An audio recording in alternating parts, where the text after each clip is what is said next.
Bismillahirrahmanirrahim and Assalamu alaikum. Welcome to another lecture. In this lecture, we will talk about the applications of the flip-flop.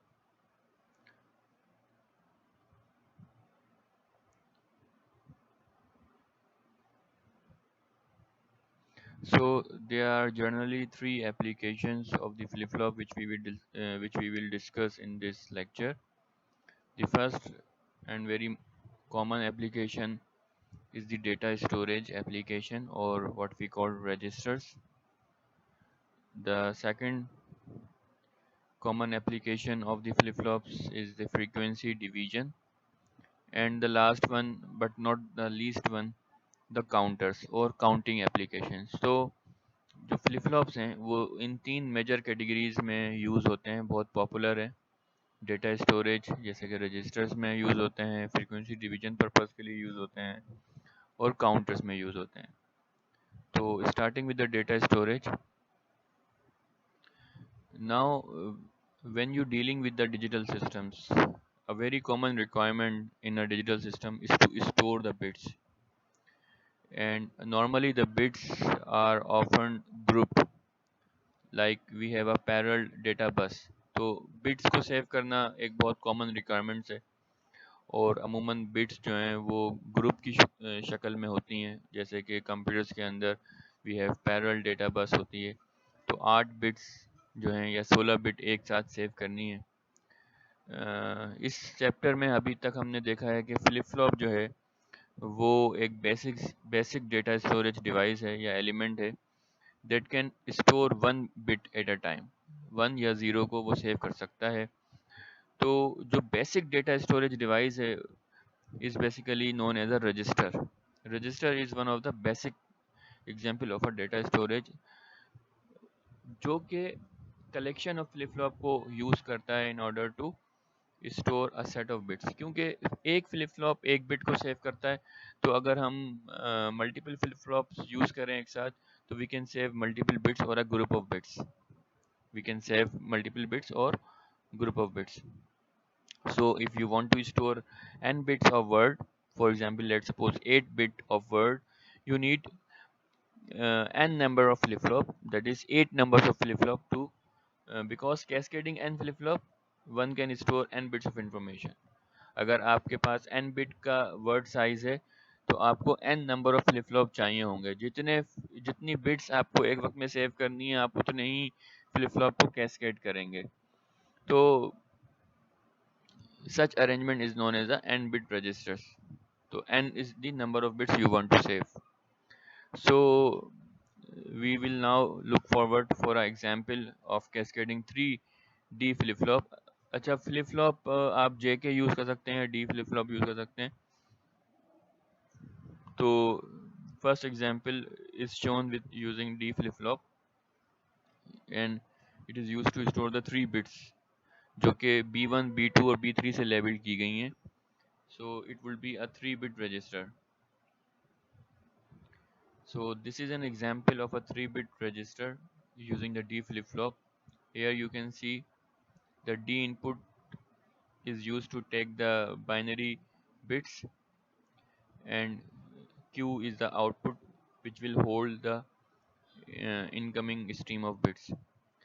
Another important aspect of this arrangement is that the main difference of the flip flop is the clock. Here you can see that the same clock is used to provide the synchronization. एक ही clock है जो use की जा रही है तमाम flip flops को synchronise करने के लिए और क्लॉक का इनपुट देने के लिए. इससे होगा क्या कि whenever the input comes at B1, B2, B3, it will simultaneously uh, transferred to the flip flop, simultaneously saved at the flip flop, simultaneously output will be available. ठीक है. Now we have different types of registers.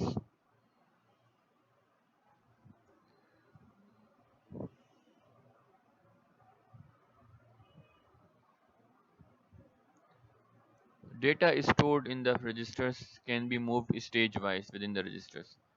यानी कि जो data आप store कर रहे हैं registers में, वो मूव होता है स्टेज वाइज। ठीक है, यानी कि जो इन और आउट है रजिस्टर्स में से, वो होता है by the application of the clock pulse. ठीक है, जिसको वो स्टेजेस का नाम दे रहा है कि क्लॉक आएगी तो डेटा इनपुट हो जाएगा। जैसे मैंने यहाँ पे बात की कि सेम क्लॉक है, जब क्लॉक अपीयर होगी तो इट विल टेक इनपुट। ठीक है, नेक्स्ट क्लॉक टेक आएगी तो आउटपुट अवेलेबल हो जाएगा। तो इसका मतलब क्या हुआ कि जो डेटा स्टोर्ड है रजिस्टर्स के अंदर वो मूव होता है स्टेज वाइज में with the application of the clock pulse. और ऐसे रजिस्टर्स को फिर हम शिफ्ट रजिस्टर्स बोलते हैं, या यूं कह लें कि अमूमन जो रजिस्टर्स हैं उनको शिफ्ट रजिस्टर कहा जाता है, क्योंकि इनमें जो स्टोरेज ऑफ डेटा है और उसकी जो मूवमेंट है वो स्टेप वाइज होती है इन synchronized with the clock. Now we have various kinds of shift registers depending upon the mode of the data shift. यानी कि डेटा शिफ्ट कैसे हो रहा है, डेटा इनपुट कैसे हो रहा है, दो चीज़ों पे डिपेंड कर रही होती हैं टाइप्स ऑफ द रजिस्टर्स। एक इन और आउटपुट, कि इन और आउट कैसा है रजिस्टर का, और मूव किस तरह हो रहा है, किस डायरेक्शन में मूव हो रहा है। So we have various kinds like serial in, serial out register. Serial in, serial out register का मतलब ये होता है कि जो डेटा इनपुट है वो सीरियली होगा, यानी कि एक बिट एक वक्त में रजिस्टर में इनपुट होगी, फिर वो मूव होगी लेफ्ट टू राइट या right to left depending upon the implementation. तो फिलहाल यहाँ पे जो है वो लेफ्ट टू राइट मूव हो रहा है। तो सीरियल इन सीरियल आउट का मतलब ये है कि डेटा इनपुट भी सीरियली होगा और आउटपुट भी सीरियली होगा। लेकिन ये जो हमने एग्जांपल देखी थी ये पैरेलल इनपुट और पैरेलल आउटपुट की है, क्योंकि मल्टीपल बिट्स इनपुट हो रही हैं एक ही वक्त में और we are getting multiple outputs. लेकिन सीरियल इन और सीरियल आउट के अंदर ऐसा नहीं होगा, एक ही इनपुट और एक ही आउटपुट है। इसके अलावा हमारे पास एक फ्लेवर सीरियल इन और पैरेलल आउट का भी है, लाइक दिस। डेटा इनपुट तो सीरियल है लेकिन आउटपुट जो है वो पैरेलल लिया जा रहा है। तो मुख्तलिफ वेराइटीज़ ऑफ रजिस्टर्स अवेलेबल हैं डिपेंडिंग अपॉन डिफरेंट एप्लीकेशंस। जो मेन थिंग है वो क्या है कि डेटा किस तरह इनपुट हो रहा है, कैसे आउटपुट हो रहा है और मूव कैसे हो रहा है। We have also parallel input and serial output. This is data input, जो कि देखें आप, अब ये जो बॉक्सेस नज़र आ रहे हैं ये आप समझ लें कि इंडिविजुअल फ्लिप फ्लॉप्स हैं। ठीक है, तो पैरेलल इनपुट हैं जो कि पैरेलली फ्लिप फ्लॉप को फीड कर रहे हैं, लेकिन जो आउटपुट है वो आखिरी वाले फ्लिप फ्लॉप से लिया जा रहा है। ठीक है, यहाँ देखें तो तमाम फ्लिप फ्लॉप का आउटपुट क्यू जो है वो यूज़ किया जा रहा है, लेकिन जब एक ही आउटपुट होगा तो फिर वो आखिरी वाले जो है फ्लिप फ्लॉप से आउटपुट लिया जाएगा। तो हम कहेंगे कि पैरेलल इनपुट है और सीरियल आउटपुट है। We have also parallel input parallel output like this. ठीक है, इसके अलावा जैसे मैंने कहा कि डेटा की जो शिफ्टिंग है वो भी लेफ़्ट टू राइट डिपेंड करता है कि आप कैसे इम्प्लीमेंट कर रहे हैं, कौन से फ्लिप फ्लॉप को पहले फीड कर रहे हैं। तो we also have a left and right shift of flip flops. ठीक है, एक और एग्जांपल करते हैं। Now this example uses 4D flip flops like this. ठीक है, 1 2 3 4। This is D data input D naught, ये लीड सिग्निफिकेंट बिट है और ये मोस्ट सिग्निफिकेंट बिट है। ठीक है, now again you can see, अब यहाँ पे देखें ये 1 2 3 4 पैरेलल बिट ऑफ स्ट्रीम्स आ रही हैं। लेट्स सपोज कोई पैरेलल डेटा बस है जो इससे आके कनेक्ट हो रहा है। ठीक है, तो यहाँ से तो इसको डेटा फीड मिल जाएगा। बाकी ये क्लॉक देख लें, क्लॉक कॉमन क्लॉक होती है। दूसरा क्या चीज़ देखनी होती है हमें कि ये पॉजिटिव एज ट्रिगर्ड है या नेगेटिव एज ट्रिगर्ड है। तो ये जो सिंबल है, ये इस तरह का ट्रायंगल, ये बताता है कि ये जो डिवाइस है, क्योंकि ये लैच भी लग सकता है बज़ाहिर। तो लैच में और इसके डायग्राम में फ़र्क क्या है कि ये ट्रायंगल का फ़र्क होता है। This triangle representing the edge trigger principle. ठीक है, और फिर यहाँ पे बबल नहीं है, इसका मतलब ये पॉजिटिव एज ट्रिगर्ड डिवाइस है। So parallel data lines are connected to the D input, clock input of the flip flops are connected together। एक ही clock share हो रही है और ये जाहिर सी बात है सिंक्रोनाइजेशन के लिए ज़रूरी है। और दूसरा ये कि सारे flip flop positive edge triggered flip flop हैं। इसका मतलब क्या है कि जब पॉजिटिव एज आएगी, पॉजिटिव राइज आएगा from low to high of the clock, तो आपके सारे फ्लिप फ्लॉप जो हैं वो ट्रिगर्ड हो जाएंगे, यानी कि जो भी इनपुट होगा डी के ऊपर वो स्टोर्ड हो जाएगा simultaneously by the flip flops. कब होगा? जब positive edge of the clock आएगी। इसके अलावा आपको यहाँ एक इनपुट मजीद नज़र आ रहा है। मैंने जैसे लास्ट टाइम बताया था कि कुछ, क्योंकि डी इनपुट तो सिंक्रोनस इनपुट है, ठीक है, but we also have a asynchronous input, मतलब जो कि सिंक्रोनाइज नहीं होता क्लॉक के साथ, आप उसको एक्सटर्नल इनपुट दे सकते हैं। तो एसिंक्रोनस इनपुट जो कि रीसेट इनपुट है आर, और ये बबल है, यानी कि ये एक्टिव लो मोड में काम करेगा। ज़ीरो देंगे तो ये रीसेट हो जाएगा। तो asynchronous reset input are also connected to the common clear line. ये क्लियर इनपुट है कि जब मैं इस पर ज़ीरो दूंगा तो तमाम रीसेट, तमाम फ्लिप फ्लॉप क्लियर हो जाएंगे। दिस इज़ वेव फॉर्म, या यूँ कह लेंगे ये डेटा है। डी ज़ीरो है, डी वन वन है, डी टू भी वन है और डी थ्री ज़ीरो है। These are the two inputs, control input. सबसे पहले आप देखें कि क्लियर को ज़ीरो भेजा है, ठीक है, और यहाँ पे क्लॉक इनपुट आया है। तो सबसे पहले क्या होगा कि तमाम फ्लिप फ्लॉप जो हैं वो क्लियर हो जाएंगे, रीसेट हो जाएंगे, तमाम का आउटपुट ज़ीरो हो जाएगा, ये देखें, ठीक है। और जैसे ही क्लॉक आएगी, पॉजिटिव एज आएगी, तो जो भी डेटा होगा वो ट्रांसफ़र हो जाएगा। 0110 डेटा सेव हो गया है। अब नेक्स्ट क्लॉक टिक आएगी, नेक्स्ट इनपुट होगा तो वो नेक्स्ट सेव हो जाएगा। तो this group of 4 bits is an example of a basic register used for data storage. In digital systems normally जो डेटा है वो ग्रुपिंग के अंदर ही होता है, लाइक 8 या multiple of, so it representing some code or any other information. Now the second most important application of the flip flop is the frequency division. Frequency क्या है और फ्रीक्वेंसी डिवीजन क्या है, हमने बिल्कुल पहले पहले लेक्चर में देखा था कि what is mean by frequency. Frequency का मतलब होता है कि number of cycles completed in 1 second of a wave. एक वेव जो है, एक वेव फॉर्म जो है, वो 1 सेकेंड में कितने साइकिल कंप्लीट कर रही है, ठीक है। तो ये तो हो गई फ्रीक्वेंसी की definition. What is mean by frequency division, division से मुराद होता है कि फ्रीक्वेंसी को कम करना। बहुत सी ऐसी एप्लीकेशंस हैं जहाँ पे आपको फ्रीक्वेंसी इंक्रीज या डिक्रीज करनी होती है। एक कॉमन एग्जांपल है ए टू डी कन्वर्जन, यानी कि analogue to digital conversion. whenever you perform analog to digital conversion, what is mean by analog to digital conversion? For example, मेरी voice है, ये एक pure analog signal है, but if I want to process this analog signal, I want to process this voice signal by mean of digital system, by mean of a computer, I need to transform it into the digital bit stream. मुझे ये voice जो है वो bits में transfer करने की ज़रूरत है अगर मैं चाहता हूँ कि मैं इसको डिजिटल सिस्टम के तहत प्रोसेस करूँ। So here I need a A to D conversion. तो जब आप ए टू डी कन्वर्जन कर रहे होते हैं, so you basically done sampling, ठीक है। सैम्पलिंग मतलब कि सैम्पल्स लेते हैं आप एनालॉग वॉइस से और फिर उसको प्रोसेस करके उसको डिजिटल डेटा स्ट्रीम में बनाते हैं।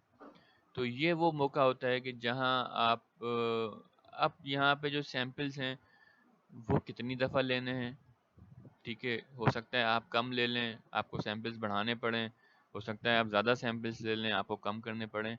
ये वो मौका है कि जहाँ पे सैम्पलिंग फ्रीक्वेंसी को इंक्रीज़ या डिक्रीज़ करने की ज़रूरत पड़ती है, यानी कि फ्रीक्वेंसी को कम या ज़्यादा करने की ज़रूरत पड़ती है। तो दैट्स द एप्लीकेशन कि जहां आपको फ्रीक्वेंसी को इंक्रीज़ या डिक्रीज़ करना होता है।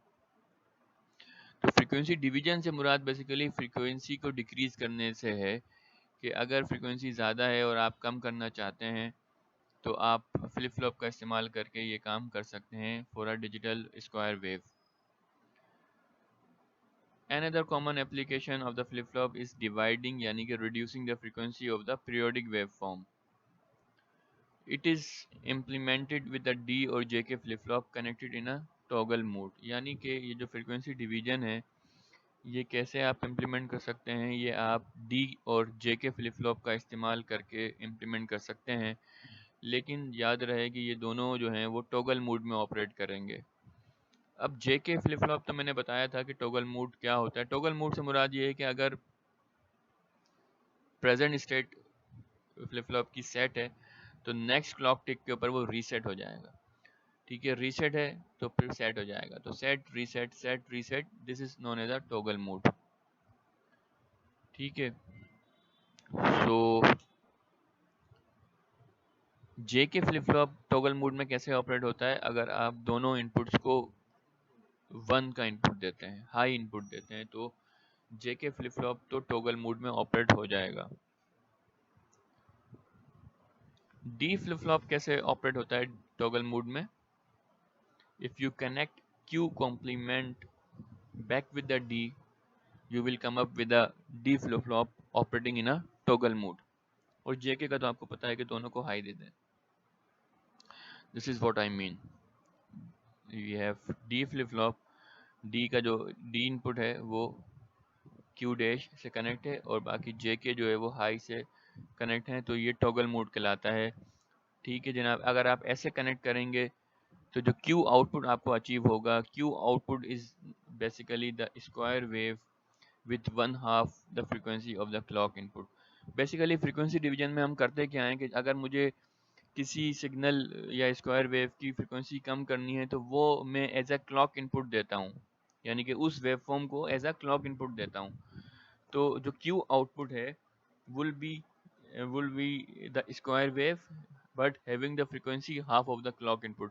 यानी कि जो क्लॉक सिग्नल की फ्रीक्वेंसी है उसकी आधी, आपको जो सिग्नल रिसीव होगा उसकी फ्रीक्वेंसी हाफ होगी as compared to the frequency of the clock.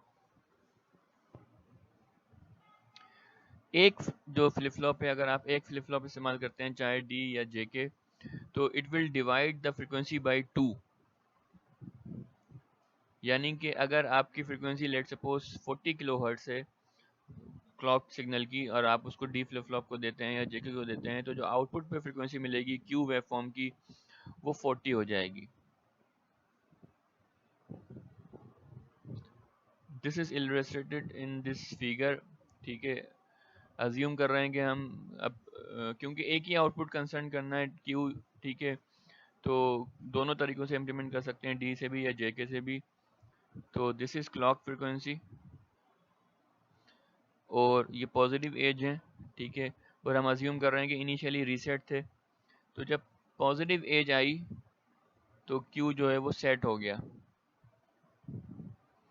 इसको डायग्राम की मदद से भी हम समझ सकते हैं कि देखें क्यू जो है वो 0 है और क्यू डैश 1 है। यहाँ पे ये 1 फीडबैक हुआ, यहाँ पे आया। ठीक है, अब जैसे ही क्लॉक आएगा, क्लॉक की पॉजिटिव एज आएगी, Q will be 1, Q will be 1। Same is the case hair, दोनों पे 1 1 अप्लाई है। ये रीसेट है, ये 0 है, ये 1 है। क्लॉक आएगा ये सेट हो जाएगा, दोबारा क्लॉक आएगी ये रीसेट हो जाएगा। ये हम पहले भी कर चुके हैं टॉगल मोड इसका। ठीक है, तो जब राइजिंग एज या पॉजिटिव एज आई तो जो फ्लिप फ्लॉप है वो सेट हो जाता है। अब आप देखें कि ये इसका साइकिल है।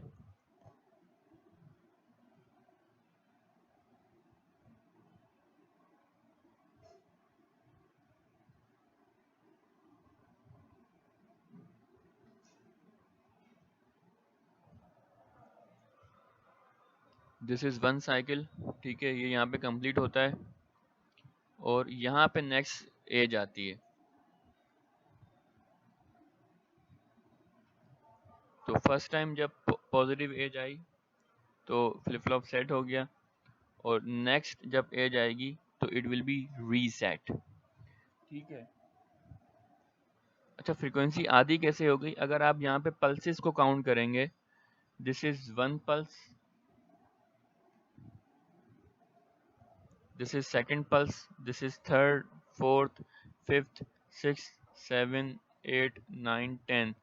10 साइकिल्स कंप्लीट हुए हैं 1 सेकंड के अंदर। तो इस क्लॉक सिग्नल की फ्रीक्वेंसी 10 हर्ट्ज थी, लेकिन जो क्यू आउटपुट आ रहा है, जो फाइनल आउटपुट आपका आ रहा है, इसकी फ्रीक्वेंसी अगर हम देखें तो इसका ये 1 साइकिल है।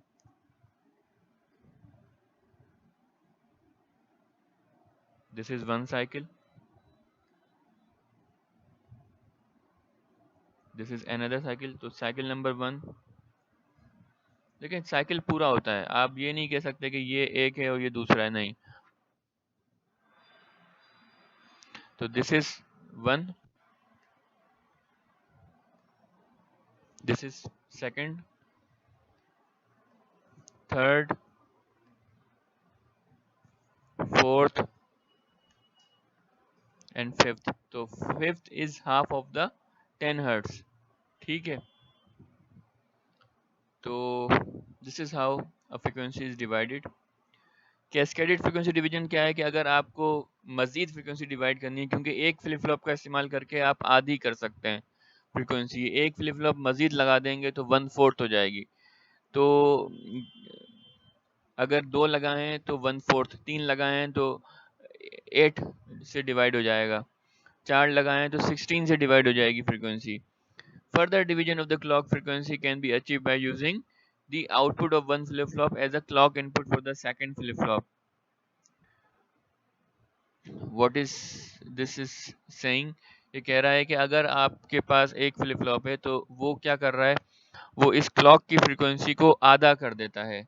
तो Q is now have the frequency half of the clock. अब आपको मजीद अगर Q की फ्रीक्वेंसी को हाफ करना है तो आप एक फ्लिप फ्लॉप मजीद लगाएंगे यहाँ पे, ठीक है, और उसकी जो क्लॉक होगी will be the Q output like this.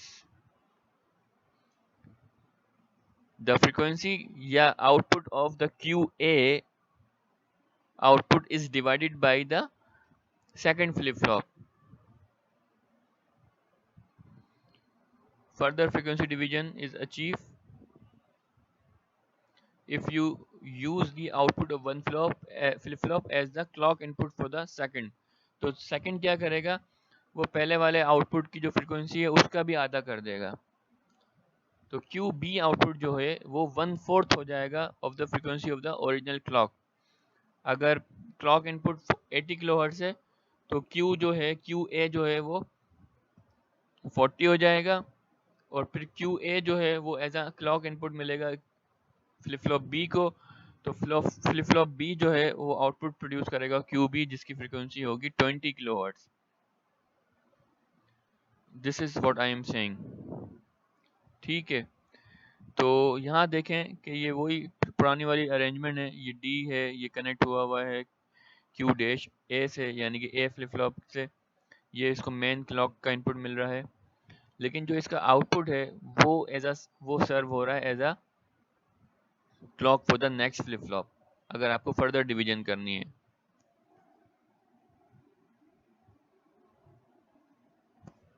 अगर इसकी फ्रीक्वेंसी 1 है तो इसकी फ्रीक्वेंसी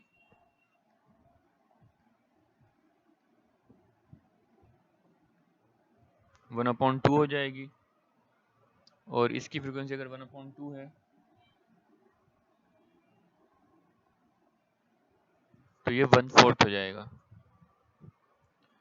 तो यहाँ देखें आप, थोड़ा सा समझने की ज़रूरत है, और हो सकता है कि मैं एग्ज़ाम्स में ये करूँ कि इसको नेगेटिव एज कर दूँ, मिसाल है, तो वेव फॉर्म काफ़ी तब्दील हो सकती है। फ़िलहाल ये दोनों फ्लिप फ्लॉप पॉजिटिव एज हैं। पॉजिटिव एज का मतलब क्या है कि पॉजिटिव एज के ऊपर फैसला होगा। This is positive edge of the clock. जब पॉजिटिव एज अपीयर होगी तो Q A will be set और reset.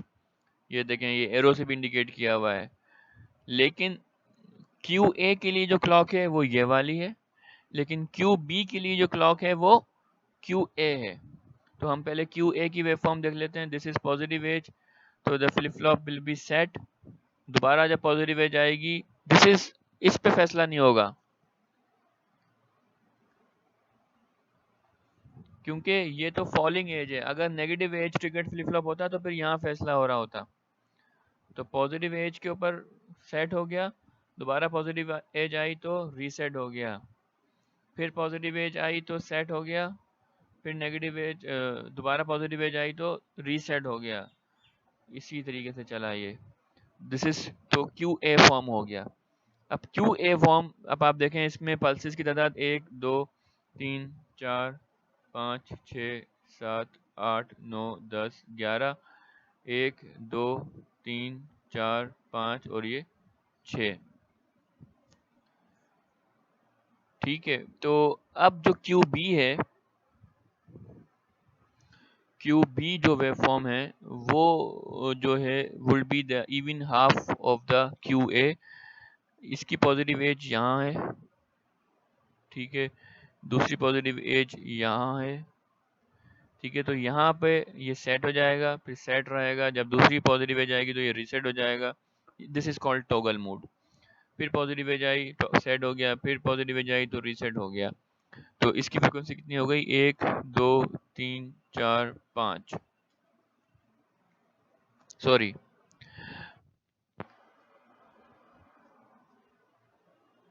This is one cycle, ठीक है। तो ये एक है, ये दूसरी, ये तीसरी। तो क्यू बी जो है उसकी फ्रीक्वेंसी 3 हो गई, इसकी 12 थी तकरीबन। ये एक, ये दो, ये तीन, ये चार, ये पाँच, ये छः, ये सात, ये आठ, ये नौ, ये 10, ये 11, ठीक है। तो ऑलमोस्ट 12 है। तो 12 का आधा 6 और 6 का आधा 3। ये 1, ये 2, ये 3, ये 4, ये 5 और ये 6। So this is how frequency division works. और कैस्केडेड से क्या होता है कि आप मजीद फ्रीक्वेंसी डिवाइड कर देते हैं। तो by connecting flip flop in this way, a frequency division of 2 raise to power n is achieve, where n is the number of flip flop. यानी कि अगर आप 3 फ्लिप फ्लॉप कनेक्ट करते हैं तो 2 पे पावर 3 8, यानी कि फ्रीक्वेंसी डिवीजन ऑफ 8 अचीव हो जाएगी। 2 करते हैं तो फ्रीक्वेंसी डिवीजन ऑफ 4 अचीव हो जाएगी। 4 है और ऊपर 12 थी, तो 12 को जब आप 4 से डिवाइड करेंगे तो आंसर 3 ही आएगा, ठीक है। एक एग्जाम्पल करते हैं आखिरी इस, और इस लेक्चर को ख़त्म करते हैं। Develop the frequency output of the wave form, ठीक है। 8 किलो हर्ट्ज की फ्रीक्वेंसी दी गई है, यानी क्लॉक इनपुट, और जो कि क्लॉक फ्लिप फ्लॉप ए को मिल रहा है, ठीक है। यानी कि यहाँ पे हमें 8 किलो हर्ट्ज की फ्रीक्वेंसी मिल रही है। तो पूछ रहा है एफ आउट की फ्रीक्वेंसी क्या होगी। अब जाहिर सी बात है, आप इसको देख के बता सकते हैं कि 3 फ्लिप फ्लॉप हैं, तो आउटपुट फ्रीक्वेंसी 1 होगी। This is F input, count कर सकते हैं 1 2 3 4 5 6 7 8, ठीक है।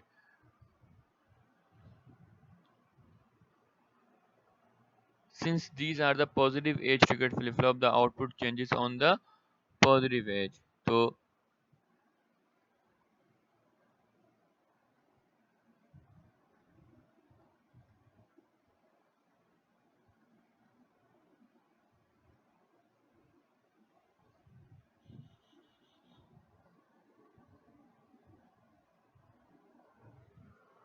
तो ये मैंने पॉजिटिव एज की निशानदेही कर दी। अब जो क्यू ए आउटपुट आएगा वो इन पॉइंट्स के ऊपर सेट और रीसेट हो जाएगा।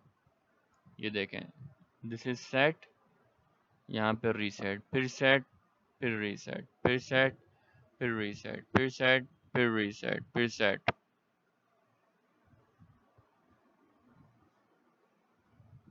ठीक है। तो अगर इसकी 8 थी तो इसकी 4 हो जाएगी। अब इसकी 4 है तो अगले की 2 हो जाएगी, ठीक है। Q A output will be serving as a clock for the flip flop B, और क्लॉक जो फ्लिप फ्लॉप बी है वो भी पॉजिटिव एज है।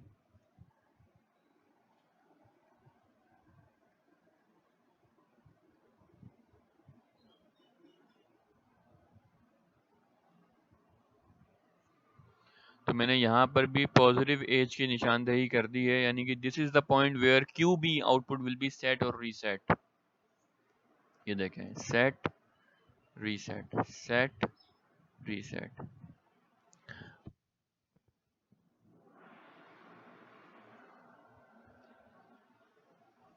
Now this is one cycle,